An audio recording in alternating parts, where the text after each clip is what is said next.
Existen procesos físicos y químicos que intervienen en los sistemas naturales para brindarnos diversos beneficios como el de regulación del clima, los cuales se obtienen directamente de los ecosistemas sin pasar por un proceso de transformación con anterioridad. Incluyen el aire limpio, el mantenimiento de los ciclos bioquímicos, el equilibrio del CO2, del oxígeno, la capa de ozono, etc., como la protección del ozono frente a los rayos ultravioleta, la prevención de plagas, el mantenimiento de la calidad de agua, entre otros. Un ejemplo es el humedal sociomílico, el cual nos brinda diversos servicios ambientales o ecosistémicos. Uno justamente es el de regulación del clima, ya que cuenta con una región con una gran cobertura vegetal, árboles y cuerpos de agua, los cuales absorben la luz y radiación, la cual regula el clima local y evita que la temperatura aumente en época de calor y en tiempo de frío evita que la temperatura se incremente. Aunque en los últimos años ha aumentado la temperatura en la zona, esto se debe a la expansión de la mancha urbana cerca del humedal. Los ciclos biogeoquímicos están estrechamente relacionados con los procesos geológicos, hidrológicos y biológicos, donde intervienen la atmósfera, la hidrosfera, la litosfera y la biosfera, en la cual todo el tiempo existen intercambios de materia y de energía, ya que estamos ante sistemas abiertos. El suelo es fundamental para la vida y el sostenimiento de la misma, como anteriormente se ha mencionado en repetidas ocasiones, pero evidentemente se debe remarcar. A continuación se explicará cómo el suelo actúa como sumidero de carbono, el cual, en altas concentraciones, afecta a la temperatura. ¿Por qué el suelo es un sumidero de carbono? Se ha considerado a los suelos como un sumidero de carbono, ya que tienen una gran capacidad para almacenar dicho elemento de forma orgánica. Esto es 1500 petagramos a 1 metro de profundidad y 2456 petagramos a 2 metros de profundidad. Por ejemplo, un petagramo equivale a 1 billón de toneladas. La dinámica del carbono en los suelos consta de los aportes de material vegetal muerto, su pérdida por mineralización y su acumulación por humificación. Los principales factores que influyen sobre la evolución de la materia orgánica en los suelos son la vegetación, el clima y las propiedades del mismo suelo. Claro está que diferentes tipos de suelo tienen diferentes capacidades, como los bosques, que son los que pueden retener más carbono a comparación de los suelos áridos, que tienen bajas concentraciones. Los terrenos en donde se llevan a cabo actividades agrícolas tienen una capacidad de retener carbono orgánico total en el suelo, menor a la mitad de 50 microgramos por superficie que lo registrado en áreas de vegetación, como los bosques. Por último, se considera que en la CDMX las delegaciones con mayor concentración de carbono orgánico en el suelo son Coajimalpa y Magdalena Contreras. Los ecosistemas forestales pueden absorber cantidades significativas de dióxido de carbono, principal gas del efecto invernadero. Los bosques desempeñan un papel central en el ciclo de carbono, pues lo capturan de la atmósfera. Debido a la gran cantidad de biomasa acumulada en los bosques, estos constituyen una de las más grandes reservas y sumideros de carbono. Una vez que el dióxido de carbono atmosférico es incorporado a los procesos metabólicos de las plantas mediante la fotosíntesis, este pasa a formar parte importante de la composición de la madera y de todos los demás tejidos necesarios para el desarrollo de la planta. El 80% del carbono en las plantas se encuentran en los árboles, y los ecosistemas forestales contienen el 40% del carbono terrestre. Surgen estrategias principales dentro de las actividades de uso de la tierra y bosques que pueden contribuir a controlar los niveles de CO2 en la atmósfera. La primera es aumentar la captura de carbono al crear nuevos y mejores sumideros denominada captura y fijación de carbono. En estas se incluyen actividades tales como el manejo de bosques para aumentar el crecimiento, forestación, restauración de bosques degradados. La segunda es prevenir la liberación del carbono ya fijado mediante la conservación de ecosistemas forestales, manejo forestal sostenible y protección contra incendios. Aproximadamente el 25% de la superficie del país está cubierta por bosques y selvas. De este total, prácticamente la mitad son bosques y la otra mitad selvas. Adicionalmente, existen alrededor de 62 millones de hectáreas forestales con vegetación semiárida como matorrales y otros.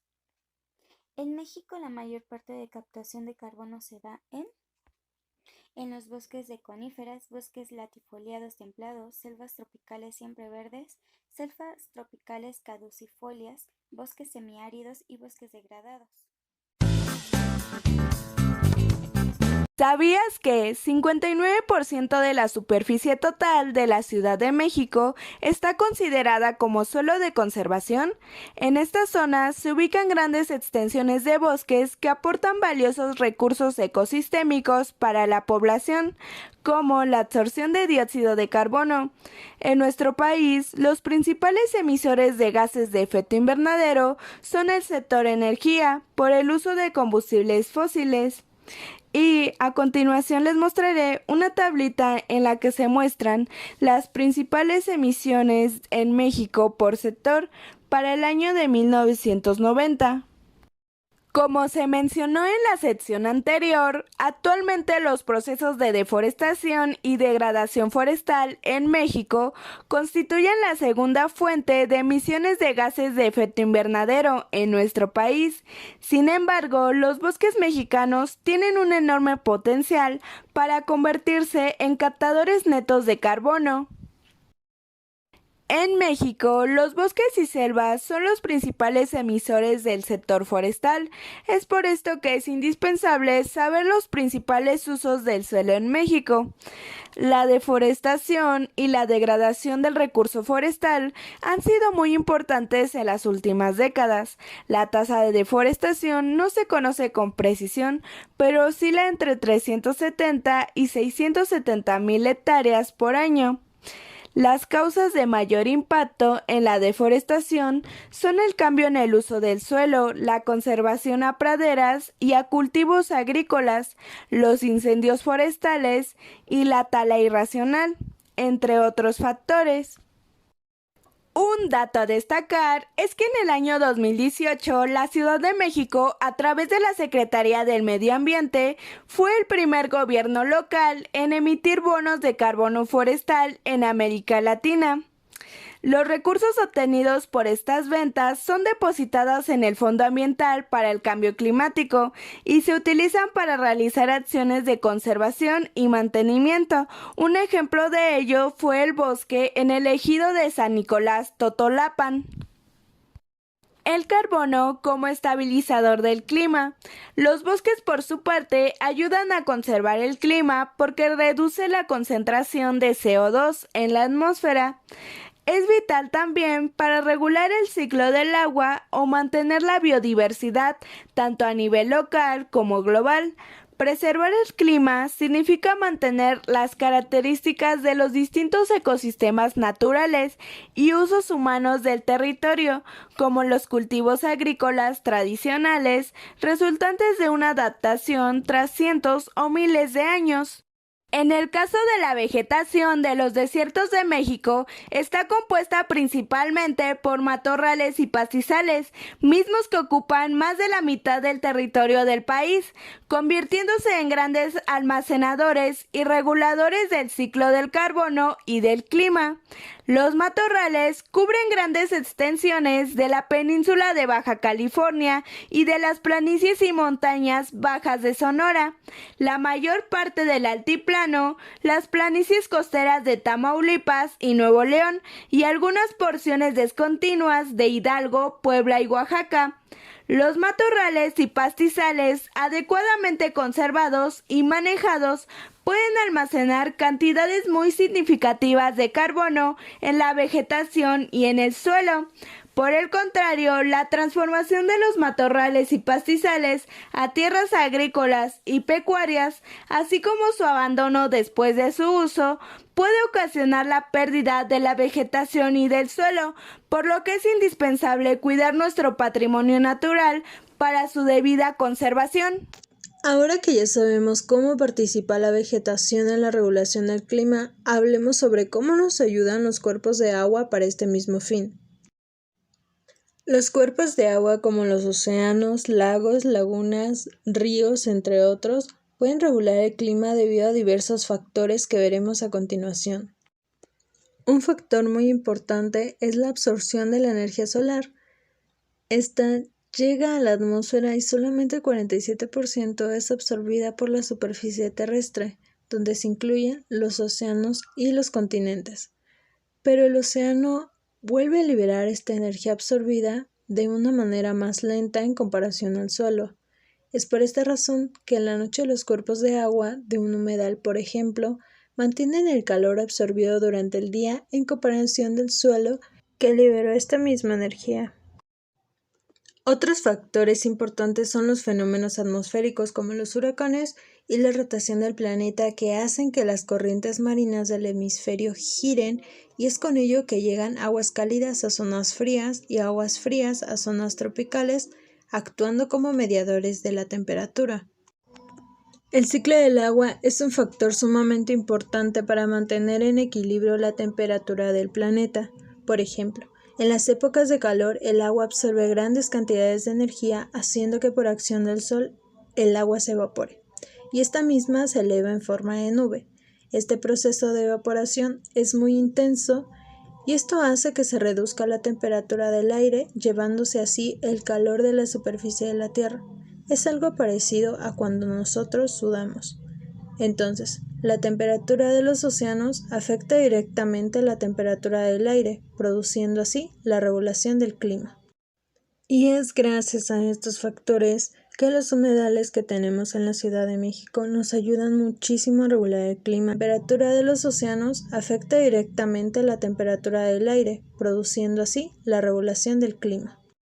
Y es gracias a estos factores que los humedales que tenemos en la Ciudad de México nos ayudan muchísimo a regular el clima a nivel estatal, debido a sus características como absorción de energía solar y dióxido de carbono.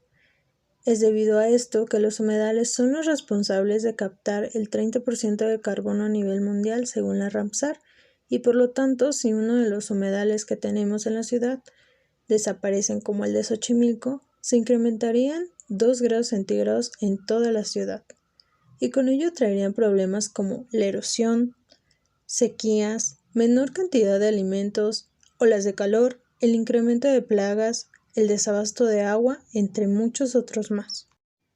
Por lo tanto, estas catástrofes no se limitan a que solo pase en la Ciudad de México, porque si los cuerpos de agua de todo el mundo empezaran a desaparecer, el cambio climático sería devastador. Es decir, en algunas zonas su clima sería totalmente diferente al que habitualmente tienen, y esto nos llevaría a pasar hambrunas, sequías, falta de agua, fuertes vientos, muchas muertes, plagas, entre muchas otras consecuencias más.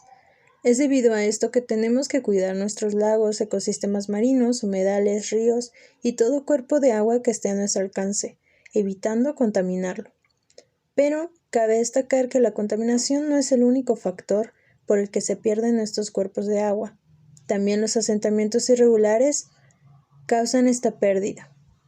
Es por ello que nos queda a nosotros cuidarlos y protegerlos, no solamente porque perderíamos los beneficios que ellos nos brindan a nosotros, sino porque también son la casa de muchos seres vivos que dependen de ellos.